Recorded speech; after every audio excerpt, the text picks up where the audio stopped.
Hey, good morning, everybody. Hey, welcome to Tuesday, September 29th. Hard to believe this month's almost over. Hey, I'm glad you joined us today as we get ready to talk with Dave here in just a moment. Let me remind you, there's a lot of ups and downs, a lot of volatility in the market right now. Make sure you don't have too much risk in your portfolio. And if you don't know what your risk number is between 1 and 100, you need to give us a call for our financial risk analysis and our financial x-ray. 863-382-0037. Again, that number is 863-382-0037. Hey, don't head into election season like this and not know what could happen to your portfolio because of the amount of risk you have in there. So give us a call right now at 863-382-0037. Hey, looking forward to our conversation with Dave as we kind of wind down the quarter and earnings season. But hey, still got some stuff to talk about, and we'll do that in just the next click. Oh, 5.7 Light FM. That's Lady Gaga there. I'm Morning Dave. It's 8:38 now. 22 before 9 as we check in to see what's happening to your IRA and 401k on Wall Street. And boy, can it get weird lately. I got a bulletin for you. Weird isn't going to stop anytime soon either. Let's go downtown to the offices of Statler Financial Services. See what Phillip Statler's got on his mind today. Phillip, good morning. How are you? Hey, good morning, Dave. How you doing? Well, today it's hard to believe we only got a day or two left of September, and hey, we'll be in the fourth quarter. Can you believe that? And we're going to start hitting earnings season in just a couple, 3 weeks ago, and then we've got a cajillion things to talk about. For the moment, much as anything, it's one of those times where gossip drives the market. The word came out yesterday that the Democrats were going to be amenable to a stripped-down stimulus bill in Congress, and that, most of the analysts I read gave credit for the Dow going up 410 points, NASDAQ up 204 points, Standard & Poor's up 53 points. By gosh, you'd think they'd passed it. And my reaction toward Congress agreeing to do anything in the middle of the acrimony up there is somewhere up there with expecting pigs to fly. But evidently some analysts think that's actually a realistic chance, huh? You know, that is kind of funny that they think they can get that passed. I mean, don't get me wrong. I think that as the Fed has already really kind of said that, you know, something needs to happen and it's got to be up to Congress now. The Fed's done all they can do. But I find it interesting the House can, I no doubt they can get it passed. They've got the majority. The question then becomes what happens when it goes to the Senate. The Senate's going to be really busy trying to get the Supreme Court justice, set and ready to go. So it's going to be interesting to see how they handle that bill and whether or not how fast it can get through the Senate, if it gets through the Senate at all. Which is kind of why I put it in the league of pigs flying, because I don't really see it happening, and that's the cynic in me coming out. We've always said, if there's one thing Wall Street hates, it's uncertainty. So we dangle a stimulus bill in front of Wall Street that could be good short-term for business. So Wall Street says, oh, goody, they buy stocks like Chiclets, and then something happens that puts a bump in the road, and we lose all those gains right back again. It would be probably better, although not good for the economy, it'd be better if we just came to a point of saying, ain't going to happen and go forward, wouldn't you think? Well, most likely so. There's still a lot of hurting people, and we got to figure out how, to a certain degree, to help those folks. Oh, I'm not saying I'm in favor of nothing happening. I'm saying that it'd be better for the Wall Street markets anyway if they at the very least knew nothing was going to happen instead of definitely, no doubt. If they would just, put their eyes down and not focus on Congress, we'd all be better off from that standpoint in terms of what the market's doing instead of the seesaw back and forth stuff. Absolutely, and I'm afraid a 400-point bump in the Dow in one day, as soon as that hits a roadblock, we're going to give that back someday, very soon, I suspect.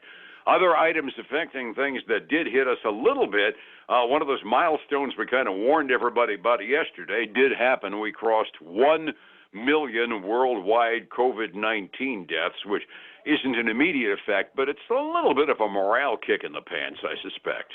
Well, it's just one of those things that you hate to see. That million number is just it's a huge number. Granted, it's worldwide, but still, that's a big number for anybody to consider that we've lost that many people this year, basically because of COVID. Absolutely. About 20% of the deaths came out of this country, for what it's worth statistically. Earnings season won't begin in earnest until we get past the 1st of October into the second or third week of October. But some of the companies are actually surprising us and putting out some guidance numbers, which are kind of surprising. Papa John's put out word this morning that they expect another report with double-digit same-store sales increases. Boy, what was it, about a year ago? We were almost sounding taps for Papa John's, and all of a sudden they're kicking butt, aren't they? Yeah, I think, Dave, you and I, we've been doing this long enough now that it seems like just last year, but I bet it was almost 2 years ago that they ran into trouble with the NFL stuff and really got in trouble. But it seems like yesterday, given where we're at today. The other one we've got, other than Papa John's, is Big Lots. Really? Yeah, they've come out and given some expectations because their quarter doesn't end until October 31st, but they are expecting a pretty significant earnings per share beat based on what I'm seeing as the estimates right now. Could be double. Yeah, the other thing I saw in their release is that they're expecting their same-store sales to be up year over year, which not very many retailers can say, even the ones that are doing well. That's good news all the way around for Big Lots if you have stock in them. Yeah, it really is, because I was looking at an article in the Wall Street Journal, and the headline was U.S. retail bankruptcy hit record high in the first half of the year. So for any retailer to be doing okay is really doing well. Absolutely. The other bit of company tidbits that come out is Amazon has firmly scheduled their Prime Day event for the 13th and 14th of October, which means the online salespeople are going to go crazy. Target says, hey, we're going to meet them head-to-head and have a competing event, which ought to make retail kind of interesting about the middle of October, won't it? Yeah, maybe for the consumer, we can get some decent deals out there, Absolutely. Personally, for me, I've always found the Prime Day specials kind of yawners, but when it excites other people to do other stores like Target and whatnot, I'm kind of thinking the middle of October might not be a bad time to spend some discretionary money.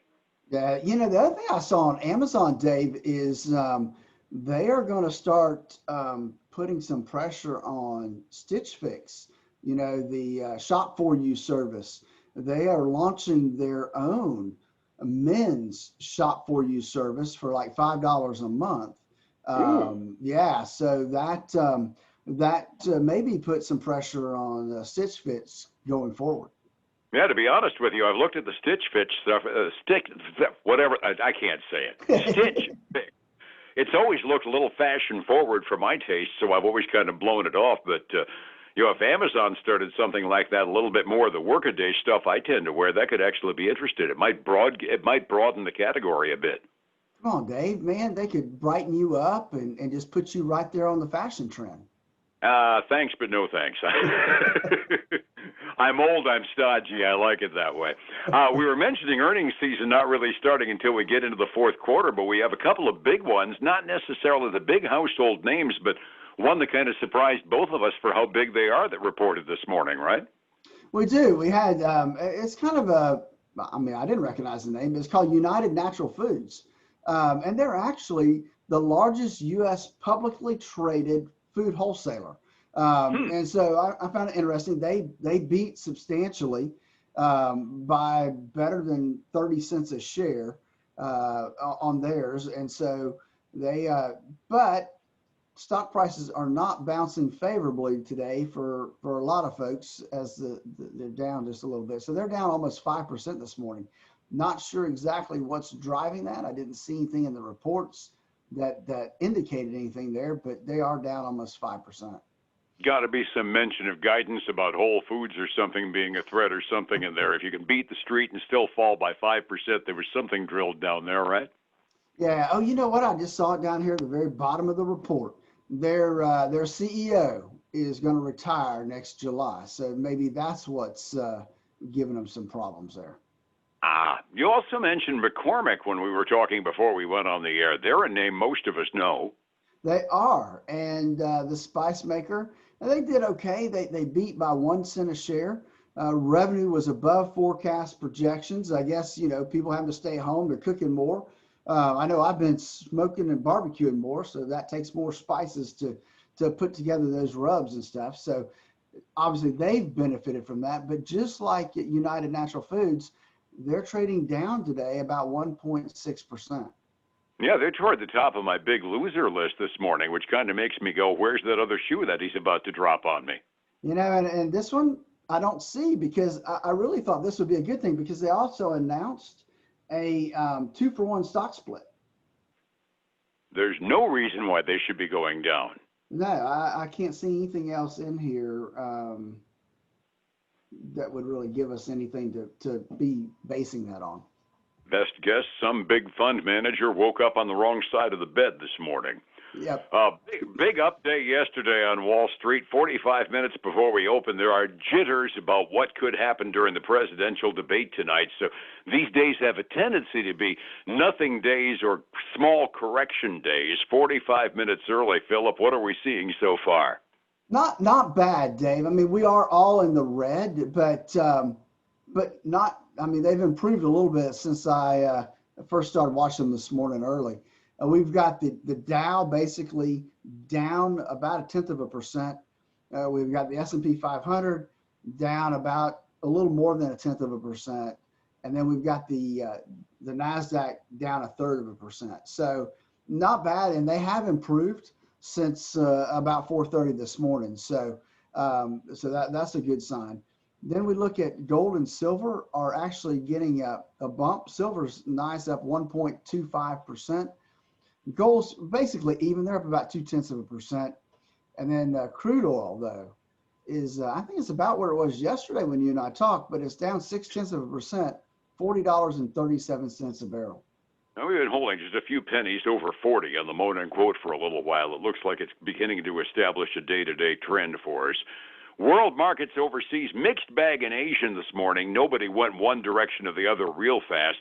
Europe is trading fractionally off halfway through their trading day. And by and large, it looks like at least some of the money is still flowing back into equities, because the bond rates are generally up by a little bit or flat this morning. It's nice to see them not falling for a spell. Phillip, somebody needs advice as far as how to capitalize on this market and respond to the news events and the investing opportunities. That takes some neutral turf. You are that neutral turf. How do I find you? Dave, especially we're heading into the heat of election season. And so knowing what the risk is in your portfolio becomes even more important as the volatility and the uncertainty continues to ramp up. So give us a call at 863-382-0037, and let's walk you through our financial x-ray to determine what your risk looks like in your portfolio. Follow us on Facebook. All you have to do is search under Statler Financial Services, like and follow our page there, and then join us this weekend for the Statler Financial Radio Show, 6 a.m. to noon on Saturday, 10 a.m. Sunday morning on Highlands News Talk 730. I think we're probably getting preempted at noon today, this week for Gator football, but you can catch me at 6 on Saturday if you get up that early, and noon on Saturday. 10 a.m. on Sunday morning. I was going to jump in and remind you that the Gators are playing Saturday morning. I think they go back to evening games the week after that because, well, they're hot, so that means they'll cruise for prime time if they can, I'd wager, right? Absolutely. All right. Go Noles, by the way. I hope you guys recover this coming. It's not even funny. Rough start, brother. I'm sorry. Thanks a lot, Phillip. We'll catch you tomorrow, all right? All right, buddy. Have a good day. Appreciate it. It's 105.7 Light FM and Statler Financial Services, Phillip Statler. Hey, folks, again, I want to thank you for joining us today, and I hope that your week's going well. I look forward to speaking to you again tomorrow. Please join us. Talk to you then. Bye now.